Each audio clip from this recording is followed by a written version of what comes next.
Good morning, children. Welcome back to our English class. Today we are going to study the activities of the Song of Songs. All of you take page number 54. Page number 54. Let us now analyze a diary entry. A diary entry. നമ്മളിനി പഠിക്കാൻ പോകുന്നത് ഒരു diary എങ്ങനെ എഴുതാം എന്നാണ്. Okay, a diary entry is a record of the personal thoughts and feelings of a person.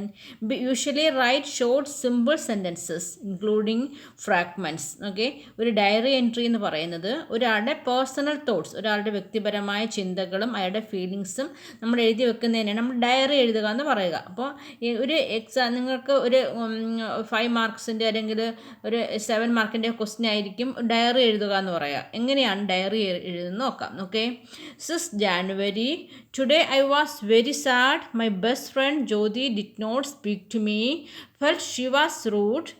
Wanted to take to her when we met at the library. She refused. Asked about it. Anything she said was a yes or no answer. Tried to crack jokes and cheer her up, but she remained silent. Something had gone wrong with her. Mathematics teacher even scolded her for not answering her questions. Found out the reason in the evening. Her dogs had attacked her favorite kitty. Poor thing. Okay, ഇതൊരു കുട്ടി, നിങ്ങളെപ്പോലെ ഒരു കുട്ടി ഒരു diary എഴുതിയിരിക്കുന്നതാണ്. Diary എഴുതുമ്പോൾ ആദ്യമേ എന്ത് വേണം? ഡേറ്റ് എഴുതുക, date and day. Okay, today I was very sad. ഇന്ന് ആ കുട്ടി എന്താണ്? ഭയങ്കര വിഷമത്തിലാണ്. I was very sad. എന്താ കാര്യം? My best friend Jyothi did not speak to me. എൻ്റെ ബെസ്റ്റ് ഫ്രണ്ട് ജ്യോതി എന്നോട് സംസാരിച്ചില്ല. Felt she was rude. അവിടെ ഭയങ്കര റൂഡായിട്ടാണ് ഇരുന്നത്. എന്താ കാര്യം? Wanted to talk to her when we met at the library. Library വെച്ച് കണ്ടപ്പോൾ ഞാൻ അവളോട് സംസാരിക്കാനായിട്ട് ആഗ്രഹിച്ചു. She refused. പക്ഷെ അവൾ നിരസിച്ചു. ഞാൻ എൻ്റെ അടുത്ത് സംസാരിച്ചില്ല അവൾ, അല്ലേ? Asked about it. Anything she said was yes or no answer. അവൾക്ക് എൻ്റെ അടുത്ത് എന്താ നീ സംസാരിക്കാത്തതെന്ന് ചോദിച്ചപ്പോൾ അവൾ ഒന്നുകിൽ യെസ് അല്ലെങ്കിൽ നോ, ഈ 2 ആൻസറേ പറഞ്ഞോളൂ, അല്ലാതെ ഒന്നും ഡീറ്റെയിൽഡ് ആയിട്ടൊന്നും പറഞ്ഞില്ല. Try to crack jokes and cheer up her up. അവളുടെ അടുത്ത് ജോക്സൊക്കെ തമാശയൊക്കെ പറഞ്ഞ് അവൾ സന്തോഷിപ്പിക്കാനായിട്ട് ഞാൻ തുടങ്ങി. But she remained silent. പക്ഷെ അവൾ സൈലൻ്റ് ആയിട്ടിരുന്നു, അല്ലേ? Something had gone wrong with her. അവൾക്ക് എന്തോ വിഷമം സംഭവിച്ചിട്ടുണ്ട്. Mathematics teacher even scold her for not answering her questions. Mathematics teacher അവളെ വഴക്ക് പറഞ്ഞു, ക്വസ്റ്റ്യൻ ആൻസർ ഒന്നും പറയാഞ്ഞതിന്. Found out the reason in the evening. അപ്പോൾ വൈകുന്നേരം ഞാൻ അതിൻ്റെ റീസൺ കണ്ടുപിടിച്ചു. Har dogs had attacked Har favourite kitty. Poor thing. അവളുടെ എന്താ കാര്യം? നമ്മൾ രാവിലെ തൊട്ട് മിണ്ടാതിരുന്ന കാര്യം എന്താണ്? അവൾക്ക് ഭയങ്കര വിഷമമായിരുന്നു. അവളുടെ പട്ടിയാണെങ്കിൽ അവളുടെ ഏറ്റവും പ്രിയപ്പെട്ട പൂച്ചക്കുഞ്ഞിനെ അറ്റാക്ക് ചെയ്തു. ഇതാണ് അവളുടെ വിഷമം. അപ്പോൾ ഇതുകൊണ്ടാണ് അവൾ രാവിലെ തൊട്ടേ വിഷമിച്ചത്. അപ്പോൾ ഇത് നിങ്ങളെപ്പോലൊരു കുട്ടി ഡയറി എഴുതിയതാണ്. അപ്പോൾ ഒരു ഡയറി എഴുതുമ്പോൾ എങ്ങനെയൊക്കെ നോക്കാം. Let us discuss the important elements of a diary entry. ഒരു ഡയറി എഴുതുമ്പോൾ എന്തൊക്കെയാണ് നിങ്ങൾ ശ്രദ്ധിക്കേണ്ടത്? Is there a date mention the diary entry. ഒരു ഡയറി എഴുതുമ്പോൾ നമ്മൾ അതിനകത്ത് ഡേറ്റ് എഴുതണം. January 6th അല്ലെങ്കിൽ അതിൻ്റെ ടൈമൊക്കെ എഴുതണം. അപ്പോൾ ഡയറി എഴുതുമ്പോൾ then is there a date mention the diary entry. How does the diary entry open? എങ്ങനെയാണ് ഒരു ഡയറി എൻട്രി ഓപ്പൺ ചെയ്യുന്നത്? അപ്പോൾ okay, today I was very sad, അല്ലേ? ടുഡേ എനിക്കിന്ന് ഭയങ്കര വിഷമമായിരുന്നു. അപ്പോൾ ഇന്നത്തെ ദിവസത്തെക്കുറിച്ചാണ് നമ്മൾ ഡയറി എഴുതുക. അപ്പോൾ today I was very sad. What can you say about the sentences used in the diary? What are the feelings expressed in the diary? നമ്മുടെ എന്താണ് വിഷമം? ആ ദിവസം നമുക്ക് സന്തോഷമാണോ വിഷമമാണോ എന്തെങ്കിലും അറിയാനുള്ള എന്താ കാര്യം എന്ന് വെച്ചാൽ ആ ഡയറിയിൽ എഴുതുക. What indication of time do you get from the diary entry? Something has happen, is happening, will happen. ഇനി അന്നത്തെ സംഭവമാണ് നമ്മൾ ഹാപ്പൻ, സംതിങ് ഹാസ് ഹാപ്പൻഡ്, എന്താണ് സംഭവിച്ചത് ഒരു ദിവസം, ആ കാര്യമാണ് നമ്മൾ ഡയറി എഴുതുക. Okay, next, okay, a diary may include date, example 7 June 2015 or June or Monday. അപ്പോൾ ഒരു ഡയറി എൻട്രിയിൽ തീർച്ചയായും എന്ത് വേണം? ഡേറ്റ് എഴുതുക. ഡേറ്റ് എഴുതിയില്ലെങ്കിൽ 5 മാർക്സിനുള്ള ക്വസ്റ്റ്യൻ ആണെങ്കിൽ ഒരു 1 മാർക്ക് അങ്ങ് പോവും. ഡേറ്റ് എഴുതുക. നിങ്ങൾക്ക് ഇഷ്ടമുള്ള ഡേറ്റ് ആയിരിക്കും എഴുതാം. ഇപ്പോൾ 7th June 2015. അല്ലേ? Include the time if you wish in personal diary. ഇപ്പോൾ നിങ്ങൾക്ക് ടൈം എഴുതാം. അപ്പോൾ രാത്രി നിങ്ങളൊരു 10 മണിക്കാണ് എഴുതുന്നതെങ്കിൽ 10 PM എന്ന് എഴുതി വെക്കാം. അപ്പോൾ നിങ്ങൾ ശ്രദ്ധിച്ചിരിക്കുക, ഒരു ഡയറി എഴുതുമ്പോൾ ഫസ്റ്റായിട്ട് ഡേറ്റ് ഇട്ട് വയ്ക്കുക. ഡേറ്റ് എഴുതിയിട്ട് 7th June ആ വർഷം, പിന്നെ ടൈം എഴുതാമെങ്കിൽ ടൈമും കുഴപ്പമില്ല, 10 PM രാത്രി 10 മണിക്ക് ഞാൻ ഡയറി എഴുതുകയാണ് അല്ലേ? Opening, note all diaries use an opening on each entry. ഇപ്പോൾ ഓപ്പണിംഗ് എന്ന് വെച്ചാൽ ഇപ്പം today I was very sad ഇങ്ങനെ നമ്മൾ തുടങ്ങും. അല്ലെങ്കിൽ ചിലപ്പോൾ today is a good day, ഇന്ന് today was a good day, ഇന്ന് നല്ലൊരു ദിവസമായിരുന്നു അല്ലേ? ഇങ്ങനെ എഴുതാം. Introduction, it could be a general comment or how the day was. Today was a memorable day, or today was a boring day, boring or sad day. ഇന്നൊരു നല്ല ഓർമ്മിക്കത്തക്ക ദിവസമായിരുന്നു അല്ലേ? Memorable day. ഇപ്പോൾ ഓണമൊക്കെ ആണെങ്കിൽ നമ്മളെല്ലാവരും വീട്ടിലൊക്കെ വിസിറ്റ് ചെയ്തു, നമ്മുടെ റിലേറ്റീവ്സിൻ്റെ ഒക്കെ വീട് വിസിറ്റ് ചെയ്തു എന്നൊക്കെ പറഞ്ഞ് നമുക്ക് ഹാപ്പി ആയിട്ട് എഴുതാം അല്ലേ? അപ്പോൾ today was a memorable day, or today was a boring or sad day. ചിലപ്പോൾ നമുക്ക് ബോറടിക്കുന്ന ദിവസങ്ങളായിരിക്കാം, നമുക്ക് വിഷമം തരുന്ന ദിവസങ്ങളായിരിക്കാം, അതെഴുതാം. Or today was a boring. നിങ്ങൾ നോക്കുക, നമ്മളൊരു ഡയറി എഴുതുമ്പോൾ സിമ്പിൾ പാസ്റ്റ് ടെൻസ് ആണ് യൂസ് ചെയ്യുക. Simple past tense. Okay, it is the main, then body, it is the main part of the diary entry. You could describe what happen to you or your personal feelings about something or someone. അപ്പം okay, it is the main part of the diary entry. Body എന്താണെന്ന് വെച്ചാൽ ഇതാണ്, ഇപ്പോൾ ഇത് കൊടുത്തിരിക്കുന്നത്, ഇതാണ് body of the diary എന്ന് പറയുക. ഈ എന്തൊക്കെയാണ് വിശേഷങ്ങൾ എന്ന് എഴുതുന്നതാണ് body of the diary entry. It is the main part of the diary entry. You could describe what happened to you, your personal feelings about something or someone. നമ്മുടെ personal feelings, നമ്മൾക്ക് എന്തൊക്കെയാണ് നമ്മുടെ വിഷമങ്ങൾ, സന്തോഷമാണോ, ഇങ്ങനെയുള്ള കാര്യങ്ങൾ എഴുതി വയ്ക്കുക. അപ്പോൾ നിങ്ങൾ ഡയറി എഴുതാൻ നന്നായിട്ട് പഠിച്ചു വയ്ക്കുക. 5 മാർക്കിൻ്റെ ഒരു ക്വസ്റ്റ്യൻ ആയിരിക്കും, 5 മാർക്സ് കൂടുതൽ ആയിരിക്കും. അപ്പോൾ ചെറിയ എന്താണ് ഡേറ്റ് എഴുതുക.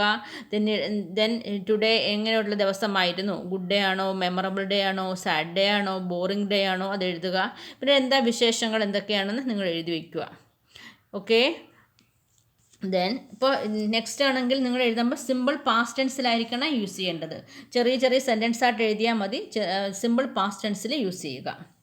നെക്സ്റ്റ്, ഇത് ഒരാളുടെ ഡയറിയാണ്, നിങ്ങൾ റീഡ് ചെയ്ത് നോക്കുക. അതിനകത്ത് ഡേറ്റ് എന്താണ് എഴുതിയിരിക്കുന്നത്, ഓപ്പണിങ് എങ്ങനെയാണ്, feelings expressed, closing of the letter, ഇതൊക്കെ നിങ്ങൾ ക്ലോസിങ് ഓഫ് ദ ഡയറി വായിച്ച് നോക്കിയിട്ട് എഴുതുക. Now write the likely diary entry Tansen would make considering the features you have learned. അപ്പോൾ നോക്കേ, after returning home Tansen writes about the ecstatic moments he had enjoyed that day. He records his feelings in his diary. What would his diary entry be? ഇപ്പോൾ നിങ്ങൾ സ്വന്തമായിട്ട് നിങ്ങൾക്കൊരു diary എഴുതാം. ഇതിനകത്ത് പറഞ്ഞിരിക്കുന്ന activity എന്ന് വെച്ചാൽ, ഈ ആഫ്റ്റർ റിട്ടേണിംഗ് ഹോം ടാൻസൺ വീട്ടിലേക്ക് തിരിച്ചു വന്നു അല്ലേ? എന്നിട്ട് അദ്ദേഹം അന്നത്തെ moments, ecstatic moments he had enjoyed that day, ആ ദിവസം എന്തൊക്കെയാണ്, രാവിലെ അദ്ദേഹം നന്നായിട്ട് പാട്ട് പാടി. അപ്പോൾ ചക്രവർത്തി അദ്ദേഹത്തെ ഒത്തിരി അഡ്മയർ ചെയ്തു, പ്രശംസിച്ചു അല്ലേ? സൂപ്പർബ്, ഞാൻ ഇതുപോലൊരു പാട്ട് കേട്ടിട്ടില്ല എന്നൊക്കെ പറഞ്ഞു. പിന്നീട് അദ്ദേഹം പറഞ്ഞു, എന്നേക്കായി നന്നായിട്ട് പാടുന്ന ഒരാളുണ്ട്, അതാണ് എൻ്റെ ഗുരു. അങ്ങനെ ഗുരുവിൻ്റെ അടുത്ത് പോയി അവിടെ ചെന്ന് പാടി അല്ലേ? അപ്പോൾ നിങ്ങൾ അദ്ദേഹത്തെ അന്നത്തെ വിശേഷങ്ങൾ എഴുതുക. അപ്പോൾ നിങ്ങൾ ഇത് എഴുതാൻ ശ്രമിക്കുക, ഒരു 10 സെൻറ്റൻസിലെങ്കിലും എഴുതി നോക്കുക എന്തൊക്കെയാണ്. അപ്പോൾ now write the likely diary entry Tansen would make considering the features you have learned. നിങ്ങൾ ലെസൺ നന്നായിട്ട് റീഡ് ചെയ്ത് നോക്കുക. റീഡ് ചെയ്തിട്ട് ടാൻസനായിട്ട് സങ്കല്പിച്ച് ഡയറി എഴുതുക. ടാൻസൺ എങ്ങനെയാണ് അന്നത്തെ ദിവസം, ആ ദിവസം അദ്ദേഹം എങ്ങനെയായിരുന്നു എന്നുള്ള കാര്യം എഴുതാൻ ശ്രമിക്കുക. ഓക്കെ, നെക്സ്റ്റ് നോക്കേ, next activity. Tansen was one of the greatest Hindustani classical singers in India. Music has always charmed and inspired millions. നിങ്ങൾക്ക് ടാൻസിനെ കുറിച്ച് നിങ്ങൾ കേട്ടോ, നമ്മളിപ്പം പഠിച്ചാണ്. Tansen was one of the greatest Hindustani classical singers in India. ഇന്ത്യയിലെ Hindustani classical സിംഗേഴ്സിൽ വളരെ പ്രശസ്തനാണ് ടാൻസൻ അല്ലേ? നെക്സ്റ്റ് നോക്കേ, have you heard of Michael Jackson, a popular musician of our time? Let us read about him. നിങ്ങൾ മൈക്കിൾ ജാക്സനെ കുറിച്ച് കേട്ടിട്ടുണ്ടോ? എല്ലാവരും കേട്ടുകയാണ് അല്ലേ മൈക്കിൾ ജാക്സൺ. അപ്പോൾ a popular musician of our time, നമ്മുടെ കാലഘട്ടത്തിലെ ഒരു വളരെ പ്രശസ്തനായ ഒരു മ്യൂസീഷ്യനാണ് മൈക്കിൾ ജാക്സൺ. അപ്പോൾ ഈ ഇതാണെങ്കിൽ മൈക്കിൾ ജാക്സനെ കുറിച്ചുള്ള മെമ്മോയറാണ്. മെമ്മോയർ എന്ന് വെച്ചാൽ ഒരു ഓർമ്മക്കുറിപ്പ്. അപ്പോൾ ആൻ എക്സെപ്റ്റ് ഫ്രം മൂൺ വാക്ക്, അദ്ദേഹം മൂൺ വാക്ക് എന്ന് പറയുന്ന പുസ്തകത്തിൽ നിന്ന് എടുത്തെഴുതിയ ഒരു കുറച്ച് ഭാഗമാണ് നിങ്ങളിത് വായിക്കുന്നത്. ഇപ്പോൾ ഇതാണെങ്കിൽ ഒരു മെമ്മോയറിന് എക്സാമ്പിളാണ്. ഇത് വായിച്ചിട്ട് നിങ്ങൾ നോക്കി, I have always wanted to be able to tell stories, stories that come from my soul. I would like to sit by a fire and tell people stories, make them see pictures, make them cry and laugh, take them anywhere emotionally with something undescriptively simple as words. I would like to tell tales to move their souls and transform them. ഇതാണെങ്കിൽ ഒരു memoir എന്ന് വെച്ചാൽ ഒരു ഓർമ്മക്കുറിപ്പ് ഇദ്ദേഹം Michael Jackson എഴുതുന്നതാണ്. അപ്പോൾ നിങ്ങളിപ്പോൾ ഈ ഇതിനകത്ത് പഠിക്കുന്നത് എന്താണ് മെമ്മോയർ, എന്താണ് പ്രൊഫൈൽ എന്നാണ്. എന്താണ് മെമ്മോയർ, എന്താണ് പ്രൊഫൈൽ എന്നാണ് പഠിക്കുക. അപ്പോൾ ഒരു മെമ്മോയർ എന്ന് വെച്ചാൽ ഒരു ഓർമ്മക്കുറിപ്പ് എന്ന് പറയുന്നത് ഒരാൾ സ്വന്തമായിട്ട് എഴുതുന്നതാണ്. മനസ്സിലായി നിങ്ങൾക്ക്? ഒരാൾ സ്വന്തമായിട്ട് എഴുതുന്നതിനെ നമ്മൾ മെമ്മോയർ എന്നാണ് പറയുക. പക്ഷേ സമയം ഞാൻ മറ്റൊരാളുടെ എഴുതുന്നതിനെ അതിനെ പ്രൊഫൈൽ എന്നും പറയും. ഓക്കെ നോക്കേ, who has written the excerpt Michael Jackson അല്ലേ? The author himself has written it is his memoir. ഈ ആദർ അദ്ദേഹം തനിയെ എഴുതിയതാണ്. അദ്ദേഹം തന്നെത്താൻ അദ്ദേഹത്തെക്കുറിച്ച് അദ്ദേഹത്തിൻ്റെ കാര്യങ്ങൾ എഴുതിയതാണ്. ഇതിന് നമ്മൾ മെമ്മോയർ എന്നാണ് പറയുക, ഓർമ്മക്കുറിപ്പ്.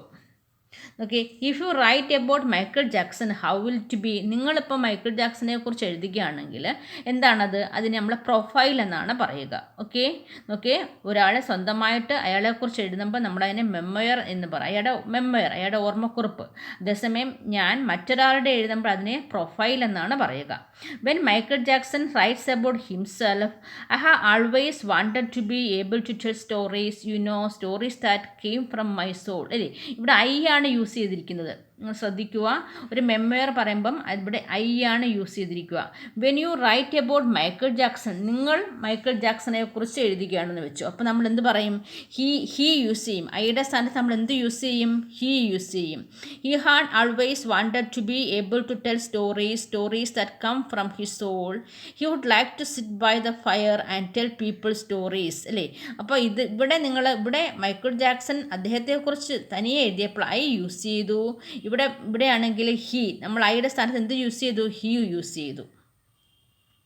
Find out the main difference between the sentences given above. എന്താണ് main difference? When a person writes about himself I used അല്ലേ? ഒരാൾ അയാളെക്കുറിച്ച് എഴുതുമ്പോൾ ഹിംസെൽഫ് അയാളെക്കുറിച്ച് എഴുതുമ്പോൾ എന്ത് ഉപയോഗിക്കും? The first person I is used. When a person writes about himself, I is used, that is the first person. When someone writes about others, he, she is used. ഇപ്പോൾ ഒരാൾ മറ്റൊരാളെ കുറിച്ച് എഴുതുമ്പോൾ എന്താണ് യൂസ് ചെയ്യുക? ഹി അല്ലെങ്കിൽ she ഉപയോഗിക്കും. That is a third person. ഇപ്പം നിങ്ങൾക്കറിയാം, ഫസ്റ്റ് പേഴ്സൺ എന്ന് പറയുന്നത് ഐ ആണ്, സെക്കൻഡ് പേഴ്സൺ യു ആണ്, third person he, she, it, they അല്ലേ? Listen here, first person I, we അല്ലേ? ഫസ്റ്റ് പേഴ്സൺ എന്ന് പറയുന്നത് I, we, second person you, third person he, she, it, they അല്ലേ? അപ്പോൾ ഇത് നോക്കിയ ഒരാൾ അയാളെക്കുറിച്ച് പറയുമ്പോൾ ഫസ്റ്റ് പേഴ്സൺ യൂസ് ചെയ്യും. When someone writes about others, he, she is used, that is third person. When he, she is used, it becomes a profile. അപ്പോൾ he, she use ചെയ്യുമ്പോൾ ഒരാൾ മറ്റൊരാളെക്കുറിച്ച് എഴുതുമ്പോൾ അതിനെ നമ്മൾ പ്രൊഫൈൽ എന്നാണ് പറയുക. Okay, when he, she is use, it becomes a profile. അത് നമ്മൾ പ്രൊഫൈൽ എന്നാണ് പറയുക. Then next, now rewrite the memoir of Michael Jackson into a profile. നിങ്ങൾ ഈ മൈക്കിൾ ജാക്സൻ്റെ പ്രൊഫൈല് മെമ്മോയർ ഒരു പ്രൊഫൈലായിട്ട് എഴുതാനാണ് പറഞ്ഞിരിക്കുന്നത്. Now rewrite the memoir of Michael Jackson into a profile. ഈ ഐയുടെ സ്ഥാനത്ത് ഹി യൂസ് ചെയ്താൽ മതി. He has always wanted to be able to tell stories, stories that come from my soul. അങ്ങനെ ഐയുടെ സ്ഥാനത്ത് ഹി യൂസ് ചെയ്യുക. Next നോക്കിയാൽ നിങ്ങൾ, like Michael Jackson, A R Rahman is a popular musician of our country, let us read about him. Okay, A R റഹ്മാനെ കുറിച്ചാണ്. Okay, A R Rahman, ഇതിനെ നമ്മൾ പ്രൊഫൈൽ എന്നാണ് പറയുക. ഇതെന്താണ്? എ ആർ റഹ്മാനെ കുറിച്ച് മറ്റൊരാൾ എഴുതുന്നതാണ്. ഇതിനെ നമ്മൾ profile. Okay, A R Rahman is popularly known as the man who has redefined contemporary Indian music. hailed by the Time magazine as the Mozart of Madras. Time magazine അദ്ദേഹത്തെ വിശേഷിപ്പിച്ച് എന്താണ്? Mozart of Madras. A R റഹ്മാനെ കുറിച്ച് നമ്മൾ കേട്ടിട്ടുണ്ട് അല്ലേ?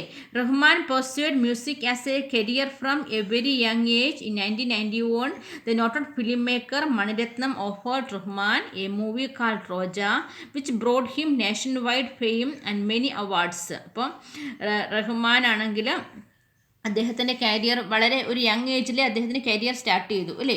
അദ്ദേഹത്തിൻ്റെ വളരെ പ്രശസ്തമായൊരു സിനിമയാണ് റോജ. അതിൻ്റെ ഫിലിം മേക്കർ മണിരത്നം അല്ലേ? Which brought him national wide fame. ദേശീയ തലത്തിൽ തന്നെ അദ്ദേഹത്തിന് വളരെ പ്രശസ്തി നേടിക്കൊടുത്ത ഒരു സിനിമയാണ് Roja. Rahman has won national award 3 times. 3 പ്രാവശ്യം എ ആർ റഹ്മാന് നാഷണൽ അവാർഡ് കിട്ടിയിട്ടുണ്ട്. In 2008 Rahman's work gained global prominence with his score for the film Slumdog Millionaire. Rahman has been bestowed with the Padma Bhushan and the Padma Shri, 2 of India's highest national civilian honors. Padma Bhushanum Padma Shriയും കിട്ടിയ ആളാണ് A R Rahman അല്ലേ? In recognition of his contribution to music, he was also named by the Time as one of the 100 most influential people in the world in 2009. ലോകത്തെ വളരെ influential people ആയ 100 പേരിൽ ഒരാളാണ് A R Rahman. അപ്പോൾ ഇത് A R റഹ്മാനെ കുറിച്ചുള്ള ഒരു പ്രൊഫൈലാണ്. അപ്പോൾ നിങ്ങൾ ഇതെന്താണ്? Read the profile of A R Rahman, imagine that you are A R Rahman and rewrite the profile in a memoir. ഇതൊരു പ്രൊഫൈലാണ് അല്ലേ? മറ്റൊരാളെ പറഞ്ഞിരിക്കുന്നതാണ്. അപ്പോൾ നിങ്ങൾ ക്വസ്റ്റ്യൻ എന്താണ്? ഇതിനെ ഒരു മെമ്മർ ആക്കാൻ, ഒരു ഓർമ്മക്കുറിപ്പാക്കാനാണ് പറഞ്ഞിരിക്കുന്നത്. ഇപ്പോൾ എന്താണ്? ഐ ആം അല്ലേ? Popularly known as the man who has redefined contemporary Indian music. I was hailed by the Time magazine. I was hailed by the Time magazine as the Mozart of Madras. I pursued music. അപ്പോൾ ഈ A R Rahman പറയുന്നത് നിങ്ങൾ എന്ത് use ചെയ്യണം? I use ചെയ്യണം. പിന്നീട് Mani Ratnam offered me. Rahman പറയുന്ന കാര്യമല്ലേ? അപ്പം എന്നോട് അല്ലേ? Rahman offered me A movie called Roja which brought me. ഈ ഹിം അടുത്ത് മീ വരും. അങ്ങനെയാണ് മെമ്മോറി എഴുതുക. എനിക്ക്. ഇപ്പം നമ്മളെക്കുറിച്ച് സംസാരിക്കുമ്പോൾ എനിക്ക് ഇങ്ങനെയല്ലേ പറയുക? അപ്പോൾ അതുപോലെ മറിച്ച് എഴുതാനാണ് റീറൈറ്റ് ചെയ്യാനാണ് പറഞ്ഞിരിക്കുന്നത്. ഓക്കെ ചിൽഡ്രൻ, എക്സാമിന് നിങ്ങൾക്ക് ഒരു പ്രൊഫൈൽ എഴുതാൻ പറയും. ഇപ്പോൾ എ ആർ റഹ്മാനെ കുറിച്ച് കുറച്ച് കാര്യങ്ങൾ ഇങ്ങനെ തരും. അപ്പോൾ നിങ്ങളത് ഒരു സെൻറ്റൻസ് ആക്കി ഒരു പ്രൊഫൈൽ രീതിയിൽ എഴുതാം. അദ്ദേഹം ഒരു സ്ഥലത്ത്, ഇപ്പോൾ വളരെ പ്രശസ്തനായ ഒരാളാണെങ്കിൽ അദ്ദേഹം ഇന്ന സ്ഥലത്ത് ജനിച്ചു, അദ്ദേഹത്തിന് ഇന്ന സ്കൂളിൽ പഠിച്ചു, പിന്നീട് അദ്ദേഹത്തിൻ്റെ വളരെ ഫേമസ് ആയ വർക്ക്, പിന്നീട് അദ്ദേഹം എന്തൊക്കെ ജോലി ചെയ്തിട്ടുണ്ട്, പിന്നീട് അദ്ദേഹം എന്ന് മരിച്ചു, ഇങ്ങനെയുള്ള കാര്യങ്ങളെല്ലാം ഷോർട്ടായിട്ട് തരും. അപ്പം നിങ്ങളതൊരു സെൻറ്റൻസ് ആക്കി എഴുതുക. എക്സാമിന് അങ്ങനെയാണ് പ്രൊഫൈൽ എഴുതാൻ. എല്ലാ ക്വസ്റ്റ്യനും അത് എല്ലാ ക്വസ്റ്റ്യൻ പേപ്പറിലും കാണുന്നൊരു ക്വസ്റ്റ്യനാണ് ഒരു പ്രൊഫൈൽ എഴുതുക. അപ്പോൾ ചിലപ്പോൾ എ ആർ റഹ്മാൻ ആയിരിക്കാം, വളരെ പ്രശസ്തരായ ആരുടെയെങ്കിലും കാര്യമായിരിക്കാം. അപ്പോൾ ഇത് നന്നായിട്ട് വായിച്ചു നോക്കുക. എന്നിട്ട് ഇതിവിടെ പ്രൊഫൈൽ എഴുതാനാണ്, ഇവിടെ മെമ്മോയർ എഴുതാനാണ്. എ ആർ റഹ്മാൻ്റെ പ്രൊഫൈൽ ഒരു മെമ്മോയർ ആക്കി എഴുതാനാണ് ഇവിടെ പറഞ്ഞിരിക്കുന്നത്. അപ്പോൾ ഇത് രണ്ടും നിങ്ങൾ ചെയ്തു നോക്കുക. എക്സാമിന് പറയുന്നത് ഒരു പ്രൊഫൈൽ എഴുതാനാണ്. Okay children, this for today. Thank you.